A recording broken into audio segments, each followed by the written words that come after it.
Tuesday, March 1st today. So it's good to get into March. It's a beautiful day out today, and we're in Acts chapter 26 today, and it's Paul's, really his defense before King Agrippa. And I've tried to do a little bit of research on the hierarchy of the political structure of Rome during that time, and to the best of my understanding, it's they had governors that were over a territory, and then kings oversaw a little bigger territory, and then the emperor. And King Agrippa would have overseen that Judea, the Judea area, the area of the Holy Land, and it does appear that he was a Jew. And from reading, he's a Jew that has chosen to place his allegiance and he's chosen to side with Rome, and is therefore the leader of that area. But Paul makes his defense to the king, and basically says, "Hey, I was a Pharisee. I lived as a Pharisee. I followed the rules as a Pharisee," and talks about his conversion, that he saw the light and he heard Jesus speak, that Jesus is alive, and then makes the case that I was not disobedient in verse 19. And it just says, I'm saying what the prophets and Moses said would come to pass.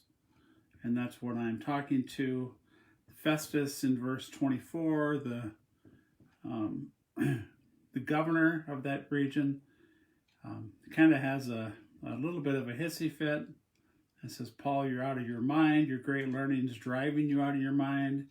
Paul assures him he is not, and says, I know the king knows about these things because he was a Jew and he's learned in the Jewish customs. And he said, none of this happened in a corner. That this Jesus who was crucified and rose again, what happened, it was very public, and that everybody knows about it.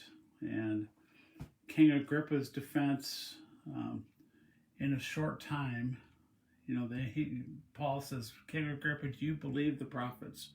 I know that you believe." So if King had said, "Yes, I believe in the prophets," then the next question Paul probably would have asked would be, is Jesus who the prophets spoke about? But to avoid that question, King Agrippa says, "In a short time, would you persuade me to become a Christian?" And Paul says, whether a short time or long, I would to God that not only you, but also all who hear me this day might become such as I. So Paul's prayer is that all who would hear him would become followers of Jesus. And King and the king and the governor, King Festus and Agrippa, they depart from Paul, and they say this man is doing nothing to deserve death or imprisonment. This man could have been set free if he had not appealed to Caesar. So stressing Paul is innocent.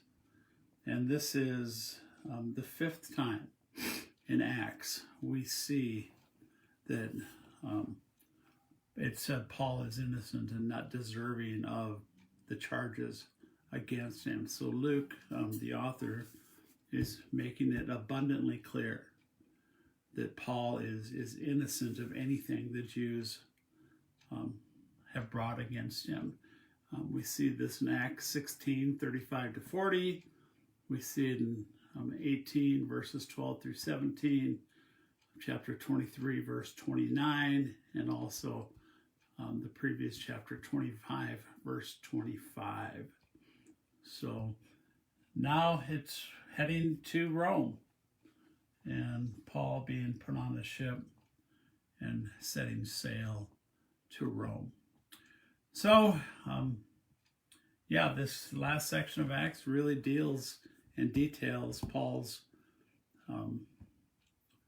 transition from Jerusalem or to he goes to Jerusalem first, and then he's going to go to Rome.